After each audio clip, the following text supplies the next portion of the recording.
성도 여러분 안녕하셨습니까? 네, 하나님의 은혜가 우리 모든 성도님들에게 풍성하게 임하시기를 바라겠습니다. 지난주 중에 우리 김영자 집사님께서 주 안에서 편히 잠드셨습니다. 네, 이분이 양로병원에 오신 다음에 우리 성도님들이 그분을 뵐 수 있었습니다. 그래서 지난 안식일 뿐만 아니라 주중에도 이렇게 많은 분들이 찾아와 주시고 또 이렇게 방문해 주셨는데 정말 감사드립니다. 우리 김영자 집사님이 아주 행복해 하셨어요. 성도님들 다 볼 수 있어서 너무 좋으셨대요. 그래서 너무 감사하고요. 또 우리가 그분이 믿음 안에서 잘 편히 쉬실 수 있음 또한 우리가 하나님께 감사드릴 수 있는 것이 아닌가 하는 그런 생각을 갖습니다. 그래서 오늘 저녁 7시에 우리 성도님들 다 함께 하셔서 그분 추모를 우리가 함께 해주시면 감사하겠습니다. 오늘 찬양대원들 찬양의 소리가 오늘은 굉장히 더 풍성해졌습니다. 여행 가셨던 분들도 돌아오시고 뭐 다 이렇게 하셔서 오늘 저녁에 그 풍성한 찬양으로 우리 김영자 집사님 이렇게 보내드리시면 참 감사하겠습니다. 그래서 우리 모두가 다 가는 길이지만 그러나 우리가 믿음을 가지고 가는 길은 그냥 가는 길과 전혀 다른 길입니다. 그래서 하나님의 축복이 우리 김영자 집사님 뿐만 아니라 그분의 모든 자녀분들에게까지 풍성하게 임하실 것이라고 그렇게 여기고 싶습니다. 이제 우리 하나님의 말씀 보겠습니다. 사도행전 12장 1절부터 있는 말씀입니다. 그때 헤롯 왕이 손을 들어 교회 중에서 몇 사람을 헤아려 하여 요한의 형제 야고보를 칼로 죽이니 유대인들이 이 일을 기뻐하는 것을 보고 베드로도 잡으려 할새 때는 무교절 기간이라. 잡음에 옥에 가두어 군인 넷씩인 네 패에게 맡겨 지키고 유월절 후에 백성 앞에 끌어내고자 하더라. 이에 베드로는 옥에 갇혔고 교회는 그를 위하여 간절히 하나님께 기도하더라. 헤롯이 잡아내려고 하는 그 전날 밤에 베드로가 두 군인 틈에서 두 쇠사슬에 매여 누워 자는데 파수꾼들이 문 밖에서 옥을 지키더니 호련히 주의 사자가 나타나며 옥중에 광채가 빛나며 또 베드로의 옆구리를 쳐 깨워 이르되 급히 일어나라 하니 쇠사슬이 그 손에서 벗어지더라. 천사가 이르되 띠를 띠고 신을 신으라 하거늘 베드로가 그대로 하니 천사가 또 이르되 겉옷을 입고 따라오라 한데 베드로가 나와서 따라갈새 천사가 하는 것이 생시인 줄 알지 못하고 환상을 보는가 하니라. 꿈인가 하더라. 그 말씀이죠. 이 상황은 이렇습니다. 예수님께서 십자가에 돌아가시고 부활하신 다음에 승천하시고 성령이 임하시고 그 여파로 기독교가 탄생하고 이 교회가 막 자랄 무렵입니다. 근데 여기 본문에서 읽었던 헤롯 왕, 성경에 보면 참 여러 헤롯이 나오죠. 헤롯 왕이 참 많습니다. 여러 헤롯들이 있는데 이 헤롯이 사도 야고보를 죽였습니다. 그 다음에 야고보를 죽이니까 유대인들이 아주 좋아해요. 그래서 민심을 더 얻기 위해서 이번에는 베드로를 잡아서 죽여야 되겠구나. 그래서 베드로를 잡아들입니다. 그래서 베드로를 옥에 넣고 마침 그때가 이 무교절 유월절이에요. 그래서 이 명절이기 때문에 명절이 지나고 그 다음에 그를 이렇게 죽이려고 그렇게 계획을 했습니다. 그래서 오늘 이 사건은 베드로가 처형되기 바로 전날에 있었던 사건을 얘기하고 있습니다. 베드로를 지키는 군사가 16명, 4명씩 이렇게 4개 조로 짜가지고 16명이 베드로를 지켰습니다. 뿐만 아니라 옥에 가두어두고 두 군인들 사이에 베드로를 놓고 양쪽에 쇠사슬로 한 군인에게 묶고 한 군인에게 묶고 도저히 빠져나갈 수 없을 정도로 그렇게 완전하게 한 다음에 베드로를 감옥에 두었습니다. 그 상황을 이렇게 보면, 그죠? 오늘 말씀을 보니까 이 베드로가 어땠대? 6절에 보니까 두 군인들 틈에서 두 쇠사슬에 매여 누워 자는데, 파수꾼들은 잠을 자요, 못 자요? 잠을 못 자요. 그죠? 그리스도인들은, 초기 그리스도인들은 잠을 잤어요, 못 잤어요? 못 잤어요. 보니까 금식하며 기도했어요. 그러니까 교인들도 잠을 안 잤어요. 잠을 못 잤어요. 누구만 잠자요? 베드로만 잠자요. 저 이거 보면서 베드로가 변해도 참 많이 변했다는 생각을 했습니다. 기억나십니까? 예수님과 더불어 함께 이렇게 배를 타고 갈릴리 호수를 지날 때 어느 날 갑자기 광풍이 몰아쳤어요. 어부인 베드로가 열심히 요한과 더불어서 노를 젓고 뭐 이렇게 하다가 물 퍼내고 하다가 배 밑에서 주무시고 계시는 예수님 보잖아요. 그래서 선생님이요, 어찌하여 이곳에서 주무시고 계십니까? 우리가 다 죽게 되었습니다 하고 절규했잖아요. 베드로가 그런 사람이에요. 그런 사람. 그런데 이 감옥에서는 베드로 뭐 하고 있어요? 혼자만 자고 있어요. 천사도 이날 밤에 잠을 못 자서 베드로 깨우러 가느라고. 베드로가 변해도 참 많이 변했습니다. 많이 변했어요. 그렇게 편안하게 누워 잘 수 있는 사람이 아니잖아요. 베드로가 왜 이렇게 변했을까 생각을 해보니까, 베드로가 옥에서 한번 이렇게 천사에 이끌려서 이렇게 풀려난 경험이 있습니다. 사도행전 5장에 보면은 천사가 한번 이 사도들을 옥에 갇힌 사도들을 이렇게 끄집어 내준 이 경험이 있습니다. 그래서 베드로 생각에, 지난번에도 천사가 나를 꺼내줬으니까 이번에도 꺼내주실 것이다. 아마 그런 생각을 하고 편하게 잠을 잔 게 아닌가 싶습니다. 뭐 감옥이라 해봐야 잠이 잘 오는 곳이 아니잖아요. 특히 이 당시의 감옥은 바위를 뚫어서 만든 이 칙칙한 그런 감옥들입니다. 근데 베드로가 또 성령께서 늘 그와 함께 하셨기 때문에, 성령이 충만했기 때문에 베드로가 아마 그거 믿고 잠을 자지 않았을까라는 생각을 합니다. 또 한편으로는 이때쯤 베드로는 이제 죽을 각오가 돼 있었던 것 같아요. 그동안 야고보도 먼저 갔고 많은 그리스도인들이 핍박을 받고, 그래서 그럴 각오를 한 것 같아요. 내가 주님을 위해서라면 죽으면 죽으리다. 그런 각오를 하고 있었던 것 같습니다. 그래서 그 밤에 어쩌면 베드로는 그 배 밑에서 주무시고 계시던, 그 풍랑 속에서 주무시고 계시던 예수님 생각하면서 그도 한숨 잘 잔 것이 아닌가, 그렇게 생각을 해봅니다. 그러다 보니까 누가 급해져요? 우리 하나님이 급해지신 것 같아요. 하나님이 급해지셨어.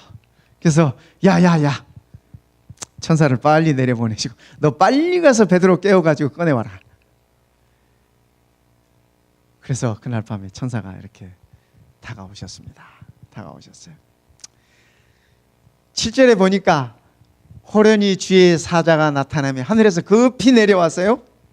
옥중에 광채가 빛나며 또 베드로의 옆구리를 척 깨워 이르되, 얼마나 깊이 자고 있었는지 그냥 흔들어 가지고는 안 돼. 그죠? 여러분, 사람 잠 깨울 때 불러서 일어나는 사람이 있는가 하면, 흔들어서 일어나는 사람이 있는가 하면 쳐야 일어나는 사람이 있어요. 그렇지 않습니까? 예, 쳐줘야 일어나는 사람. 베드로가 곤히 자고 있다가 천사가 급하게 그를 쳐 깨웁니다. 깊이 잠들어 있던 이 베드로가 정신이 없어요. 비몽사몽간이, 그야말로 왜 자기가 일어났는지도 모르고, 그죠? 천사가 급해가지고, 그죠? 띠를 띠고 신을 신어라, 일일이 다 가르쳐줘요.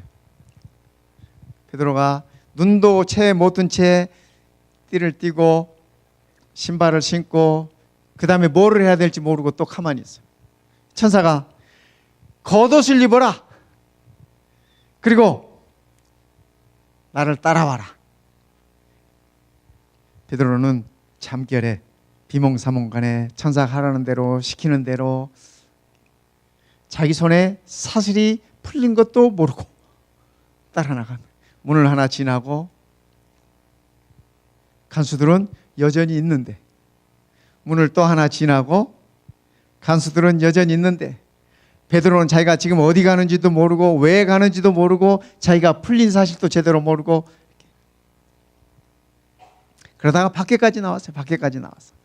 밖에 나오니까 새벽 찬바람이 확 불고 그제서야 잠이 깹니다.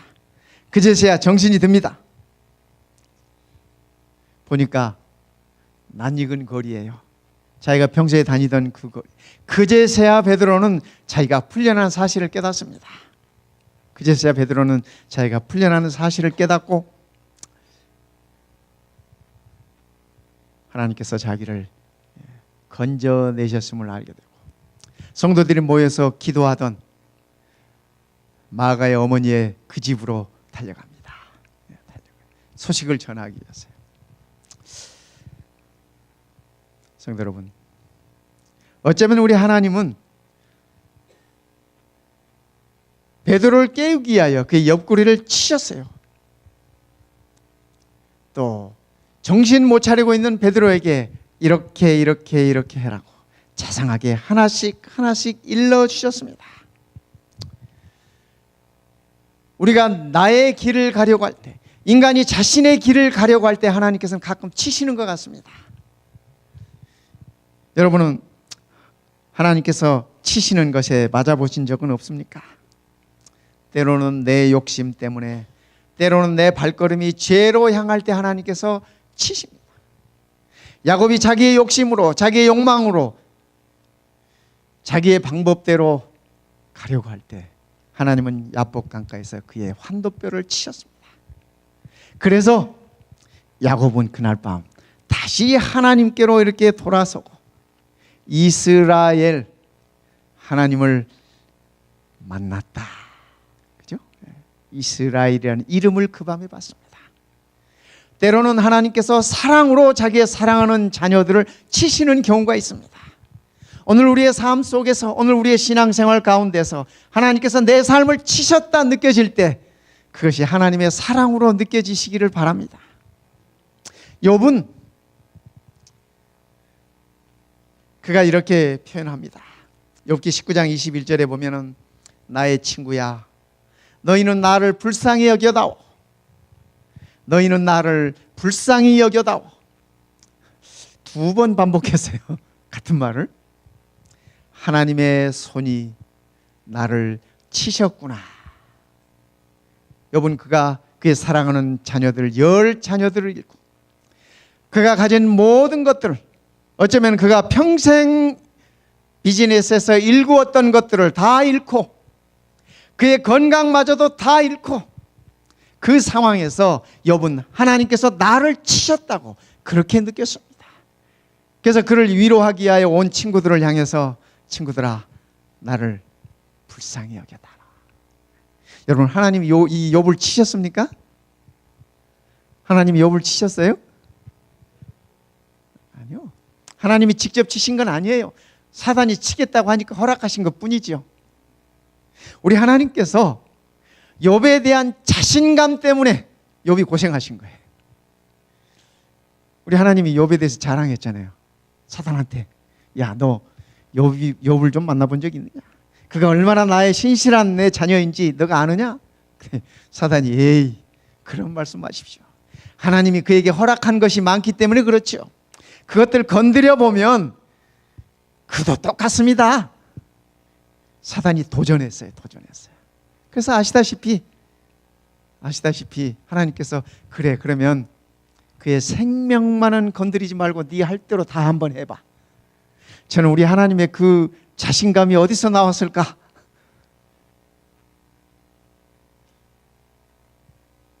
욥이 그 때문에 고생한 것입니다. 욥이 그 사실을 알아요, 몰라요? 몰라요. 모르니까 아무리 생각해도 이것은 하나님께서 나를 치셨기 때문에 이렇지, 그렇게 생각을 가질 수밖에 없었습니다. 성도 여러분, 오늘 우리의 삶 속에 내가 도저히 이해되지 않는 그러한 상황이 온다 할지라도 하나님께서 나를 치셨다고 하는 생각은 갖지 마시기 바랍니다. 어쩌면 그것이 하나님께서 나에 대한 자신감일 수도 있고, 어쩌면 그것이 하나님께서 나를 하나님으로 발길을 옮기시기 위한 그분의 사랑의 치심일 수도 있습니다. 그러나 한 가지 분명한 사실은 우리가 우리 하나님에 대한 믿음만은 결코 잃지 마시기를 바랍니다. 나오미가 두 아들 데리고 남편과 더불어서 베들레헴에서 저기 모압 땅으로 이민을 갑니다. 너무 살기가 어려워서, 흉년이 들고 살기가 어려워서. 그래서 모압 땅으로 이민을 가서 사는데 아시잖아요. 거기서 남편 잃고, 큰아들 잃고, 작은아들 잃고, 이민 가서 거기서 두 아들들 결혼시켜가지고 이제 좀 살아볼 수 있을까, 이제 좀 살만할까 할 때 두 아들을 다 잃습니다. 남편도 잃고요. 그녀의 삶이 얼마나 퍽퍽했겠습니까? 친척이 아무도 없고, 아는 사람도 없고, 언어도 자유롭지 못하고, 모든 것이 낯설은 그 이방 땅에서 나오미가 돌아오기로 결심합니다. 그래서 두 며느리들이 따라 나서지 않습니까? 나오미가 그때 한 말이, 첫째 며느리를 돌려보내고 둘째에게도 너도 돌아가거라, 친정으로 돌아가라 이렇게 말을 합니다. 그때 나오미가 했던 말이 있어요. 나오미가 이 며느리에게 얘기하면서, 하나님께서 나를 치셨다. 하나님께서 나를 치셨다. 그러니 너희들은 친정으로 가거라. 이렇게. 성도 여러분, 그래서 나오미가 작은 며느리 루스를 데리고 고향으로 돌아옵니다. 고향으로 돌아와요. 고향에 돌아왔을 때 동네 사람들이, 낯익은 고향 사람들이 얘기해, 나오미 왔다, 나오미 왔다. 나오미의 뜻이 기쁨입니다. 근데 나오미가 나를 더 이상 나오미라 부르지 말아라. 나를 더 이상 나오미라 부르지 마라. 난 모든 걸 다 잃고 돌아. 하나님께서 나를 쳐서 내가 모든 걸 다 잃고 돌아왔다. 그러나 성도 여러분, 나오미가 모든 것을 다 잃고 돌아왔나요? 베들레헴에서 돌아온 나오미의 삶은 그때부터 시작이었습니다. 며느리 룻을 통해서 보아스를 만나게 하고, 그 가정이 구원을 얻게 되는 것 우리가 다 알지 않습니까? 그리고 그 가정이 메시아의 조상이 되지 않습니까? 다윗 왕의 조상이 되지 않습니까? 그가 하나님께서 치셨다고 하는 아픔 속에서 모든 것을 다 잃었다고 생각했지만, 하나님께서는 그를 위하여, 그 가족을 위하여 영원한 것을 예비하셨음을 우리는 말씀 속에서 볼 수 있는 것입니다. 오늘 나의 삶 속에 하나님의 치심이 있다면 우리가 한 번쯤 생각해 보십시다. 성도 여러분, 사울이 바울 된 것, 그것도 우연이 아닙니다. 잘 나가던 사울, 그에게 모든 권한이 주어진 사울, 사람까지 잡아다가 감옥에 쳐넣는 그러한 권한까지 부여받은 이 사울, 사회적 지위도 있고 명성도 있고 부도 있고 모든 것을 갖췄다 여기는, 한 번은 사울이 자랑했지 않습니까? 나는 베냐민 지파다. 그렇죠? 나는 가말리엘 문화생이다. 그렇죠? 이렇게 자랑하지 않습니까? 그런 사울을 하나님께서 팍 치셨습니다. 그리스도인들을 잡아들이기 위하여 다메섹으로 가는 그 길목에서 사울이 완전히 깨졌습니다. 아시잖아요. 앞을 보지 못하게 되고 아나니아 집사 손에 이끌려서 인도함을 받을 수밖에 없는 이 사울, 그는 하나님의 그 치심을 통하여 바울이 되는 과정을 겪었습니다. 어쩌면 오늘 우리에게도 하나님의 이런 사랑의 치심이 있다면 우리는 행복한 하나님의 자녀가 아닐까, 그런 생각을 해봅니다. 호세아 6장 1절에 이렇게 말씀하십니다. 오라, 우리가 여호와께 돌아가자. 여호와께서 우리를 찢으셨으나 도로 낫게 하실 것이요 여호와께서 우리를 치셨으나 싸매어 주실 것입니다. 하나님의 이 치심은, 호세아 선지자가 말하는 이 치심은 우리를 회복시키시기 위한 그분의 치심입니다. 그래서 이런 치심은 희망이 있어요. 하나님께 돌아갈 수 있는 희망이 있는 것입니다. 사도행전 12장에, 같은 장에 또 다른 하나님의 치심이 나옵니다. 사도행전 12장 23절에 보면은 이 헤롯 왕이 민심을 얻기 위해서 야고보를 죽이고 났더니 그 밑에 헤롯 왕과 더불어서 이렇게 사이가 별로 좋지 않은 지역의 이 대표들이, 지도자들이 헤롯의 궁전에 다 모였습니다. 헤롯이 멋진 왕의 옷을 입고 그가 멋진 스피치를 했습니다. 그랬더니 많은 사람들이 하는 얘기가, 그곳에 있었던 사람들이 하는 얘기가 이렇게 얘기합니다. 백성들이 크게 부르되 이것은 하나님의 소리요 신의 소리요 사람의 소리가 아니거늘. 그렇습니다. 헤롯 왕에게 모든 영광을 다 돌리는 것입니다. 헤롯이 그 영광을 받으면서 흐뭇했을 것입니다. 이 헤롯이 아그리파 1세 헤롯입니다. 마태복음 2장에서 베들레헴에 있는 2살 아래 아이들 다 죽이라고 명령했던 그 헤롯 왕은 이 아그리파 1세 헤롯 왕의 할아버지입니다. 누가복음 23장에 있는 예수님을 헤롯 궁전으로 불러서 예수님께 기적을 행해봐라 뭐 이렇게 예수님을 조롱했던 헤롯은 사도행전 12장에 나오는 이 헤롯의 아버지입니다. 그러니까 이 헤롯 가문의 할아버지, 아버지 본인이, 그죠? 3대에 걸쳐서 하나님께 도전하는 집안입니다. 도전하는 집안이에요. 하나님께 드려져야 하는 모든 영광을 다 그들에게로 이렇게 흡수하는 그런 이 집안입니다. 하나님께서 오래 참으셨어요. 네, 오래 참으셨습니다. 오래 참으셨어요. 참다. 하나님께서 이제 더 이상 참지 않으셨습니다. 이 아그리파 1세 이 헤롯은 참 잔인한 통치자였어요. 아시다시피 야고보도 죽이고 베드로도 죽이려고 감옥에 쳐놓고, 베드로가 감옥에서 나간 다음에 그 군인들 다 어떻게 했어요? 이 헤롯이 다 죽였습니다. 사실 그 군인들이 죄가 있어요, 없어요? 다 알았어요. 그 군인들이 잘못해서 죽인 것이 아니라는 사실 다 알았어요. 무언가 하나님에 의해서 베드로가 이끌림을 받고 이렇게 탈출하게 됐다고 하는 사실을 모두가 다 알았어요. 헤롯도 알아요. 헤롯도 알아. 그런데 자기의 그 분을, 이 군인들을 싹 죽이라고 함으로써 그의 잔인함을 그렇게 표현했습니다. 하나님께서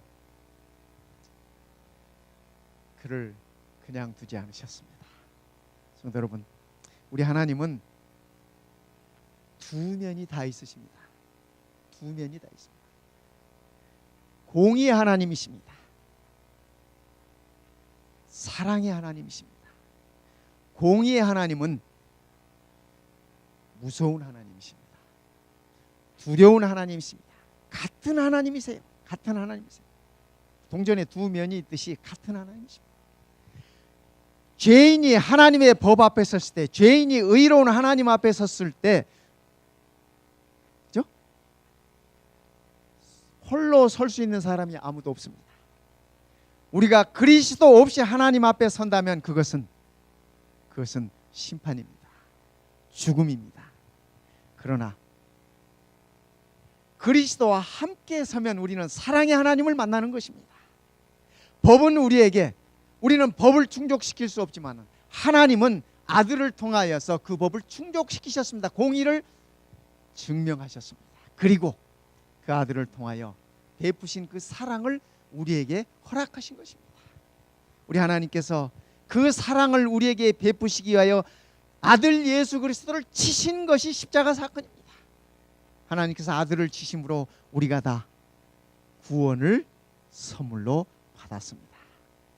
그러게 성도 여러분, 우리 하나님을, 구약의 하나님은 두려운 하나님, 신약의 하나님은 사랑의 하나님, 이건 말도 안 되는 얘기입니다.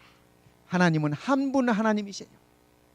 내가 예수 없이 하나님 앞에 서면은 두려움의 하나님일 수밖에 없습니다.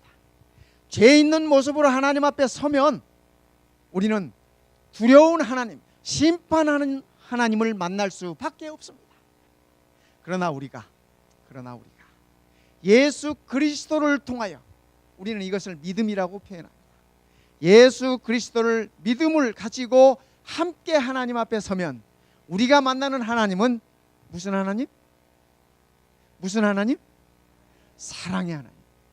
이거는 우리 하나님께서 보증하신 것입니다. 보장하신 것입니다. 우리 하나님이 결코 사기치지 않습니다. 거짓의 아비가 아니에요. 그렇죠? 사탄이 거짓의 아비지. 우리 하나님은 반드시 약속을 지키시는 분이세요. 그래서 우리가 예수님과 더불어 서면 우리는 반드시 사랑의 하나님을 만난다고 하는 사실입니다. 이 축복이 오늘 우리들에게 임하기를 바라는 것입니다. 사도행적 152페이지에는 선지자는 이렇게 말씀을 기록하셨습니다. 저는 이 말씀을 보면서 오늘 설교 제목을 여기서 뽑았습니다. 그 천사가 베드로를 쳐서, 그 천사 아시죠? 감옥에 들어갔던 그 천사, 그 천사가 베드로를 쳐서 잠에서 깨운 것과 달리 악한 왕을 쳐서, 여기 누군지 아시죠? 사도행전 같은 장에 나와 있는 헤롯 왕을 얘기하는 겁니다. 악한 왕을 쳐서 그의 교만을 낮추고 그에게, 그 악한 왕에게 전능하신 분의 형벌을 가한 것은 전혀 다른 일격이었다. 일격 아십니까? 이 태권도 하시는 분들, 이 격파 하시는 분들, 이거 그죠? 한 번에 끝내버린 것이다. 그죠? 전혀 다른 일격이었다. 성도 여러분, 하나님께서 우리를 치셔도 좋습니다. 그러나 그 치심이 사랑의 치심일 때 우리는 희망이 있습니다. 그러나 하나님의 치심이, 그 치심이 악한 왕을 심판하기 위한 일격이었다면, 우리의 치심이 그런 거라면 우리는 희망이 없습니다.